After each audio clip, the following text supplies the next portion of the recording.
Bismillahirrahmanirrahim. Alhamdulillahi rabbil alamin. Wassalatu wassalamu ala sayyidil mursalin. Nabiyyina wa habibina Muhammadin wa ala alihi wa ashabihi ajma'in. Amma ba'd. Sahabat Markas Inayah dimanapun Anda berada, insyaallah ta'ala pada kesempatan hari Jumat yang penuh berkah ini, Allah Subhanahu wa Ta'ala masih memberikan kepada kita umur yang panjang, kesehatan, dan tentunya keimanan dan keislaman yang masih terus bersama kita hingga saat ini. Ini adalah nikmat yang perlu untuk kita syukuri, nikmat yang terus harus kita jaga, dan kita akan bertanggungjawabkan di hadapan Allah Subhanahu wa Ta'ala. Baik, para sahabat Markas Inayah dimanapun Anda berada, pada kesempatan yang berbahagia ini kami kembali mengajak untuk bersama-sama mengambil Al-Quran kita, mushaf kita, untuk membaca surat Al-Humazah, surat dengan nomor urut 104 di dalam mushaf atau di dalam Al-Quran, yang insyaallah ta'ala kita akan mengambil surah ini dengan tafsiran secara ringkas. Pada kesempatan sebelumnya telah kita ambil surah Al-Asr, dan sebelum surat Al-Asr kita telah mengambil surat At-Takatsur. Surah-surah yang disebutkan sebelumnya ini memiliki kaitan yang sangat erat, di mana surat Al-Humazah, surah yang bermakna pengumpat, pendengki, dan pencaci maki. Jadi Humazah ini bermakna mensifati orang-orang yang sering mengumpat, sering mengungkit-ungkit aib, sering menggibah, dan perbuatan negatif yang lain. Surah kita ini adalah surah Makkiyah yang semua ulama kita ijma bahwa jumlah ayatnya ada 9. Ini surah yang memberikan sebuah penjelasan kepada kita semua tentang keburukan harta, sifat-sifat yang negatif dari seorang manusia yang kemudian mengantarkannya pada api neraka. Allah Subhanahu wa Ta'ala di awal surah ini, mari kita membaca bersama surah ini dengan membaca ta'awudz yang pertama kali. A'udzu billahi minasyaitonir rajim. Bismillahirrahmanirrahim. Wailul likulli humazatin lumazah alladzi jama'a malan wa 'addadah yahsabu anna malahu akhladah kalla la yunbadanna fil hutamah وَمَا أَدْرَاكَ مَا الْحُطَمَةُ نَارُ اللَّهِ الْمُوقَدَةُ الَّتِي تَطَّلِعُ عَلَى الْأَفْئِدَةِ إِنَّهَا عَلَيْهِمْ مُؤْصَدَةٌ فِي عَمَدٍ مُمَدَّدَةٍ. Surah ini dimulai dengan kata wail, wailun. Dan surah-surah dalam Al-Quran memiliki permulaan yang bervariasi. Ada yang dimulai dengan doa atau hal yang seperti ini. Ini diantara makna wail adalah doa untuk kebinasaan. Wailun. Nah, sebagaimana dalam surat Al-Mutaffifin juga dimulai dengan kata wail. Wailul lil mutaffifin. Sungguh kebinasaan atau doa untuk kebinasaan bagi orang-orang yang bersifat dengan sifat yang disebutkan setelah kata wail ini.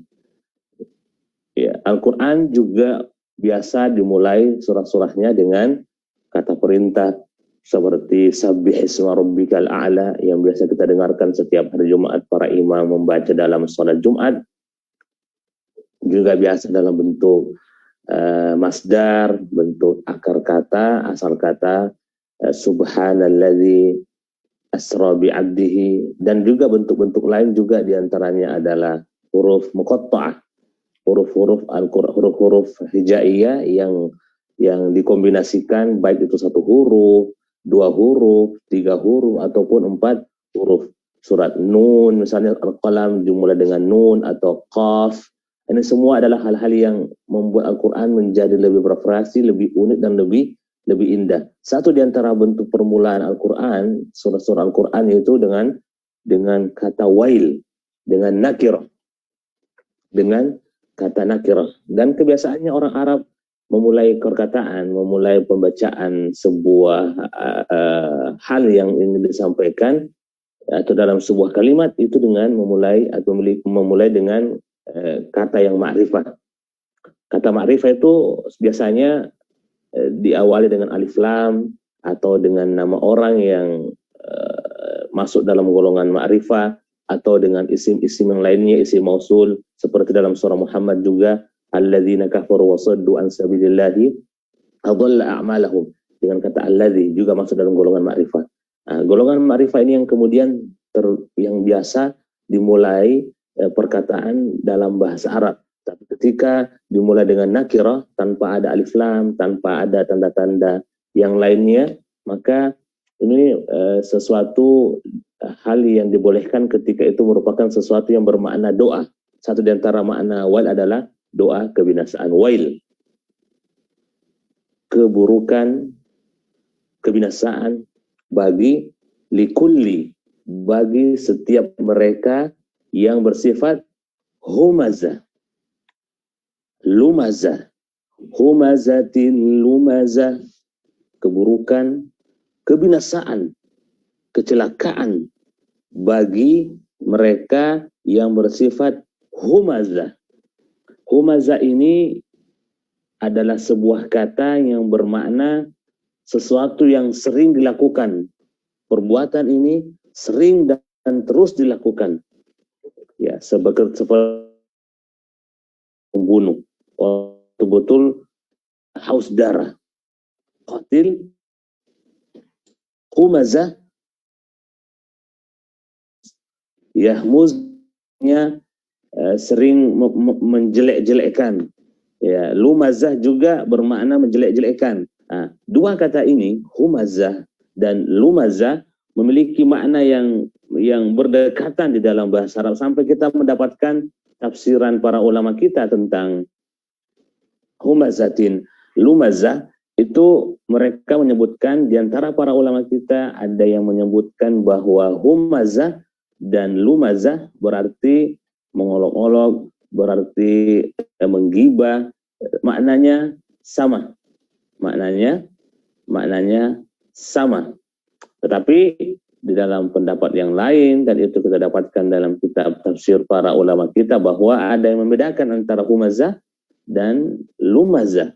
Humazah, ada di antara ulama kita yang lebih memaknainya bahwa humazah ini adalah mengejek atau menggibah dengan bahasa tubuh, dengan bahasa tubuh. Adapun lumazah itu mengolok atau mengejek atau menggibah dengan lisan. Ya, dan ada juga yang sebaliknya, memaknai humazah itu dengan lisan dan lumazah itu dengan lisan. Dan apapun makna daripada humazah dan lumazah ini, maka kita perlu memahami ketika disebutkan dua kata dengan memiliki makna yang berdekatan, bukan berarti untuk mengulangi makna tersebut, tetapi untuk memberikan sebuah permisalan, untuk memberikan sebuah penekanan pada sisi tertentu dari makna yang dimiliki lafaz yang ada. Bukan berarti humazah dan lumazah itu memiliki satu makna dan makna ini adalah sama. Tetapi kita ingin memberikan sebuah pemaknaan yang lebih dalam di dalam kata-kata yang ada di dalam Al-Quran, sebagaimana dalam sebuah kaidah dalam tafsir yang mengatakan bahwa, dan itu kebanyakan digunakan oleh para ulama kita untuk lebih mencari makna yang lebih dalam ketika membaca sebuah kata yang memiliki makna yang sama. Tidak bermakna humazah dan lumazah itu adalah sama, Tetapi untuk mengembangkan maknanya dengan kaidah yang mengatakan bahwa at-ta'sisu muqaddamun ala taukid, memberikan makna baru itu jauh lebih baik, lebih diutamakan, lebih dikedepankan daripada sekedar mengulangi makna. Jadi ketika humazah dan lumazah ada yang mengatakan maknanya sama, maka ini membuat makna Al-Quran lebih sedikit sempit. Nah, sementara kaidah tadi di dalam tafsiran ayat para ulama kita lebih memilih untuk mengembangkan makna, memperluas makna. Artinya humazah dengan makna sendiri dan lumazah dengan makna sendiri. Karena kaidah tadi, aturan main dalam tafsir yang mengatakan bahwa setiap kata itu memiliki posisi yang tepat dan memiliki makna masing-masing. Artinya kita bisa memilih bahwa ketika ulama kita ada yang mengatakan humazah adalah mengolok, mengumpat, mencaci maki dengan bahasa tubuh, dengan mata, dengan tangan, dengan bahasa tubuh kita, itu adalah humazah. Adapun lumazah mencaci, mengumpat dengan lisan, dengan mulut. Nah, ini barangkali jalan pertengahan untuk mencoba menggunakan kaidah tafsir dan untuk meluaskan makna Al-Quran yang tentu maknanya sangat indah. Jadi sungguh makna ayat pertama kecelakaan, kebinasaan, atau dengan makna lain sungguh neraka, lembah di neraka yang bernama wail atau neraka secara umum bagi mereka yang bersifat mengumpat, mengolok dengan bahasa tubuh ataupun dengan lisan. Dengan lisan ini sangat jelas kebanyakan mengarah kepada lisan, sebagaimana kita melihat ayat-ayat di dalam Al-Quran. Dalam surat Taubah, alladzina yalmizuna al-mutawwi'ina minal mu'minina fis sadaqat. Ya, orang-orang munafik ketika perang Tabuk itu yalmizuna al-mutawwi'in. Mereka mencaci, menggibah orang-orang yang berinfak ketika itu di perang Tabuk yang musim paceklik, kemudian harus keluar berperang jauh dari kota Madinah. Ya, mereka mencoba menurunkan semangat dengan lisannya. Mereka mengejek, wah ini tidak cukup, ini barang yang kau infakkan tidak cukup. Jadi untuk menurunkan semangat dengan lisan, yalmizun, dari kata lamazah yang kemudian dalam ayat ini lumazah, ya, dengan lisan. Singkatnya, kecelakaan, kebinasaan buat mereka yang mengejek dengan bahasa tubuhnya, mengumpat dengan lisannya. Yang kedua, ya, ayat yang kedua Allah Subhanahu wa taala berfirman, allazi jama'a malan wa addada. Ya, di antara sifat mereka ini yang biasa mengejek dengan bahasa tubuh, mengumpat dengan lisan, itu di antara sifat mereka yang sangat mencolok adalah jama'a malan wa addada. Mereka adalah orang yang sangat getol, orang yang sangat loba dengan kekayaan, yang sangat antusias untuk mengumpulkan harta.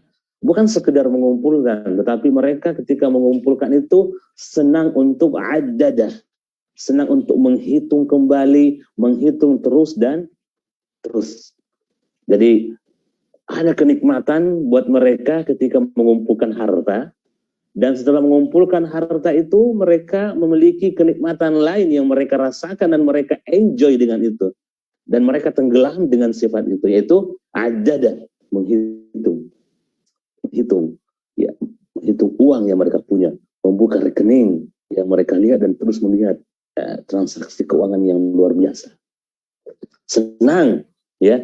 Tentu ini hal yang senang secara manusiawi tidak masalah, tetapi ketika senang itu melalaikan, membuat dia lupa dari tugas dia sebagai hamba Allah Subhanahu wa taala, disinilah menjadi musibah besar. Ya, semua kita manusia merasakan bahwa ada semacam kepuasan ketika mengumpulkan harta. Kita merasa ada perasaan yang kita rasakan bersama. Senang dengan bekerja, kemudian ketika mendapatkan harta kita merasa bahwa alhamdulillah saya punya hasil dari jerih payah saya. Kalau sampai di sini hal itu tidak ada masalah, tidak ada yang menjadi musibah buat dia. Tapi ketika harta itu sudah wa'addada, sudah menjadi sesuatu yang membuat dia lupa menghitung dan terus menghitung dan lupa dengan hak-hak fakir miskin, lupa dengan hal yang harus dilakukan dengan harta itu, karena setiap harta itu ada hak bagi mereka yang sudah ditentukan oleh Allah Subhanahu wa taala. Jadi bukan cuma harta kita, harta yang kita miliki itu adalah di dalamnya ada bagian bagi mereka yang berhak, fakir miskin dan golongan-golongan yang lainnya. Jadi ulama kita juga ada yang memaknai wa'addada, artinya mempersiapkan harta itu untuk hal-hal yang akan datang, mempersiapkannya untuk hal-hal yang akan datang dengan barangkali ada musibah, ada hal-hal yang lain, maka ini juga di antara makna yang disebutkan oleh para ulama kita. Tetapi makna mengumpulkan dan menghitung harta sebagai bentuk kepuasan dan kesombongan, inilah yang dilarang. Karena menghitung harta itu perlu untuk dihitung, karena orang yang berusaha tentu untuk mengevaluasi kegiatan yang berhubungan dengan harta ini, perlu mengevaluasi harta, adanya ilmu akuntansi untuk melihat pengeluaran dan pemasukan, untuk kemudian menghitung kerugian dan keuntungan, itu perlu. Tapi itu hanya batas-batas yang wajar. Tapi ketika melewati batas wa'addada, menghitung yang kemudian membuat dia masuk pada ayat ketiga, yahsabu anna malahu akhlada, membuat dia lupa, dan kadang, dan itu bisa membuat bahwa hartanya ini akan membuat dia kekal. Ya, bukan sekedar kekal sebagaimana perkataan ulama kita yang lain, maka mereka mengatakan bahwa hartanya ini bisa membuat umurnya lebih panjang. Ya, bukan sekedar keyakinan atau kepercayaan bahwa yahsabu, ya, yahsabu ini artinya menyangka. Yahsabu anna malahu, bahwa hartanya ini akhlada, akan membuat dia kekal. Bukan sekedar kekal, mungkin tidak sampai ke sana pemikiran sebagian kita, tetapi ulama kita juga menyinggung bahwa bukan sekedar pemahaman kekal, tetapi pemahaman yang mengatakan bahwa harta ini akan menambah umur saya, itu juga masuk di dalam ayat ini. Jadi kapan kita mengatakan saya punya harta banyak, maka saya akan menambah umur saya sedikit, saya ketika sakit saya bisa membayar untuk berobat, ya, untuk mencari kesembuhan, dan itu akan bisa menambah umur saya. Tidak, harta ini tidak akan menambah umur kita. Umur seorang manusia sudah ditentukan oleh Allah Subhanahu wa taala. Ya. Semuanya ditentukan oleh Allah Subhanahu wa taala. Nah, jangan sampai di antara kita ada yang berkeyakinan bahwa dengan harta saya bisa menambah panjang umur saya ketika sakit, saya bisa berobat dan itu akan terus menambah umurnya. Ini juga masuk di dalam makna ayat bahwa yahsabu anna malahu akhlada. Ya, dia berkeyakinan bahwa hartanya akan menambah 1-2 hari dari kehidupan dia di dunia, padahal tidak demikian. Ya, apa yang keyakinan-keyakinan batil seperti ini itu langsung dihentikan, langsung diingkari oleh Allah Subhanahu wa taala dengan mengatakan kalla. Jadi ketika sudah mengumpulkan harta, sudah muncul angan-angan, sudah muncul keinginan, sudah muncul hal-hal yang tidak pada rel yang benar, menambah umur, bisa menambah lebih dan seterusnya, Allah langsung mengkat keinginan-keinginan dan khayalan-khayalan yang seperti itu dengan mengatakan kalla, sungguh sama sekali tidak demikian. Ini kalla lizajr, untuk menghentikan, untuk mengerem, untuk memutuskan ketamakan manusia. Kalla la yumbadzanna fil hutama, pada ayat yang keempat, pada ayat selanjutnya. Menghentikan seluruh pikiran-pikiran itu. Ya. Sama sekali tidak demikian, tidak seperti yang kalian sangka. Kalla. Ya, tidak seperti yang kalian sangka. Qarun, ya, orang yang paling kaya, Nabi Sulaiman yang diberikan kerajaan dan kekuasaan yang sama sekali tidak diberikan kerajaan, ya, sebelum beliau seperti itu, bahkan setelahnya. Ya. Bahkan selain sekedar kerajaan seperti Raja Sulaiman atau Nabi Sulaiman, tidak ada. Ya, tidak ada yang bisa menyamai. Tetapi dia juga manusia, beliau juga adalah manusia yang kemudian bangsa jin yang dikuasai oleh beliau juga tidak tahu ya bahwa Nabi Sulaiman telah wafat dengan seluruh kekuasaan dan kekayaan yang dimiliki juga akan wafat. Ya, tapi ya kisah unik dari Nabi Sulaiman atau Raja Sulaiman, ya seorang raja dan nabi sekaligus, ya kekuasaan yang luar biasa, ya para bangsa jin yang diperintah untuk bekerja dan Nabi Sulaiman memantau mereka dengan menggunakan tongkat, itu tidak akan jelas bagi bangsa jin tentang wafatnya Nabi Sulaiman. Padahal kekuasaan yang luar biasa itu akan berakhir. Semuanya akan berakhir. Semua punya waktu di masa di mana hal itu akan membuat lepas hubungan kita dengan dunia. Ya, ketika Nabi Sulaiman mengawasi mereka bekerja bangsa jin itu, ya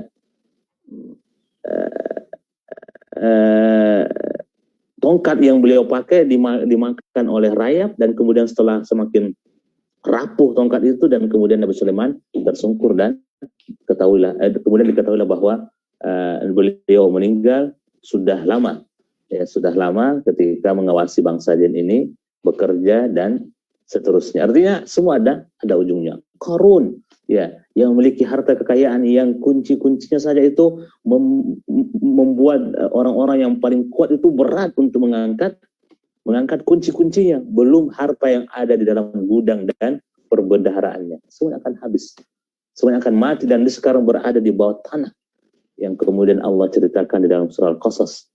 Ya, ini adalah sebuah peringatan. Kalla, sekali-kali tidak. Apa yang disangkakan bahwa harta itu membuat orang kekal, membuat bisa menambah umur, menambah hal-hal bagi seorang manusia yang jauh dari garis takdirnya, maka kalla. Sama sekali tidak demikian yang seperti yang kalian sangkakan. Yang berpikiran seperti itu akan yumbadanna fil hutamah, akan dicampakkan, akan dilemparkan ke dalam neraka al-hutamah, ya neraka hutamah. Dan hutamah ini adalah sebuah sifat yang menyifati, kata yang menyifati neraka, bahwa al-hutamah adalah yang meluluh lantakkan, yang membuat hancur sehancur-hancurnya. Hutamah, ya hutamah. Hutamah dari kata tahtim, hatama yahtimu, artinya menghancurkan, meluluh lantakkan, membinasakan dengan binasanya. Wama adraka mal hutama, tahukah kalian pada ayat kelima apakah itu neraka al-hutama? Narullahil muqadah, neraka Allah, narullah. Ketika sebuah kata disandarkan kepada Allah, maka sungguh agung perkara tersebut. Ya, sebagaimana unta Nabi Saleh, naqatullah, ya, hadhihi naqatullahi lakum ayatan fadharuha ta'kul fi ardillah. Ini adalah unta Allah, baitullah, rumah Allah. Dan ketika Allah mengatakan narullah, neraka Allah, maka sungguh di dalam kata ini ada sebuah makna yang sangat dalam, bahwa ini adalah neraka ciptaan Allah, makhluk Allah, yang kemudian sangat agung perkaranya, sangat dahsyat azabnya. Narullah, neraka Allah. Al-muqadah, narullahi al-muqadah. Al-muqadah yang menyala, yang terus menyala, allati tattali'u 'alal afidah, ya, yang api dan siksaan panasnya itu tattali'u 'alal afidah, sampai ke dalam hati, ya, apinya sampai masuk ke dalam hati, sampai bagian yang paling dalam dari manusia, apinya sampai ke sana, siksaannya sampai ke dalam hati kita. Ini merupakan siksaan yang sangat dahsyat ketika panas, ketika api itu sampai ke dalam hati seorang manusia. Bukan sekedar api yang sampai ke dalam hati manusia, bagian yang paling dalam dari tubuh manusia, dalam sisi-sisi yang paling sempit dari tubuh manusia yang sangat kecil dan sangat dalam, semua masuk ke dalamnya api yang disebutkan dalam Al-Hutama ini. Innaha alaihim musadah. Neraka Al-Hutama ini neraka yang tertutup, musadah artinya mughlaqah, yang tertutup dari seluruh sisi. Tidak ada yang bisa keluar dari neraka. Tidak ada yang bisa lari dari azab neraka Allah Subhanahu wa taala. Fi amadin mumaddadah, neraka yang panasnya sampai ke dalam hati, di dalam hati manusia. Kemudian neraka yang tertutup rapat, musadah, dan mereka di dalam neraka itu fi amadin mumaddadah. Banyak tafsiran ulama kita tentang amadin mumaddadah atau umudin mumaddadah dalam qiraah lain, yang mana para ulama kita ketika mengomentari amadin mumaddadah, di antara mereka ada mengatakan bahwa neraka ini dikelilingi dengan amad, dengan tiang-tiang yang menjulang tinggi yang menjaga neraka ini betul-betul rapat. Ini di antara pendapat ulama kita. Kemudian yang lain mengatakan bahwa amad ini adalah belenggu-belenggu, rantai-rantai dan pembakaran yang ada di neraka tersebut. Seperti kalau kita membakar ikan, ya ada besi-besi, kemudian di atasnya disimpan ayam dan hal-hal yang dibakar lainnya, kemudian dibalik. Inilah besi-besi ini yang kemudian menjadi sebuah amad, ya, sebuah tiang-tiang yang dipasang di atas api neraka itu, sebagaimana ketika membakar di dunia, kemudian dibalik wa na'udzu billahi min dzalik. Dan makna yang lain yang dikatakan oleh para ulama kita fi amadin mumaddadah adalah bahwa neraka itu di antara tiang pancangnya itu ada yang masuk ke dalam tubuh manusia yang diazab, karena manusia ketika di neraka dibuat badannya lebih besar lagi. Badannya lebih besar sampai dikatakan dalam sebuah riwayat gigi geraham neraka jahanam itu sebesar dengan Gunung Uhud. Ya, Gunung Uhud ya tentu panjangnya kurang lebih 7 km, lebarnya 2 km kurang lebih, dan itu satu biji saja, dan badannya dibuat lebih besar agar betul-betul merasakan siksaan api neraka. La yamutuna fiha wala yamutu fiha wala yahya. Mereka tidak mati dan tidak hidup. Ya kullama nawdijat juluduhum baddalnahum juludan ghairaha liyadzuqul azab. Setiap kali kulit mereka hangus digantikan dengan kulit baru. Terus seperti itu. Untuk apa, kata Allah Subhanahu wa taala, liyadzuqul azab, agar mereka merasakan pedihnya siksaan Allah Subhanahu wa taala. Wahai para pencinta dunia, wahai para pemburu-pemburu dunia, inilah akhir dari mereka yang terus mengedepankan, terus mengikuti hawa nafsu mereka untuk mengumpulkan harta, menghitung dan tidak memberikan hak-hak kepada mereka yang telah diperintahkan oleh Allah Subhanahu wa taala. Sungguh mengerikan, mencekam siksa akhirat. Dengan bahasa seperti ini kita bisa merasakan dahsyatnya luar biasa. Tetapi ingat, azab di sana jauh lebih pedih, jauh lebih berat, dan jauh lebih kekal.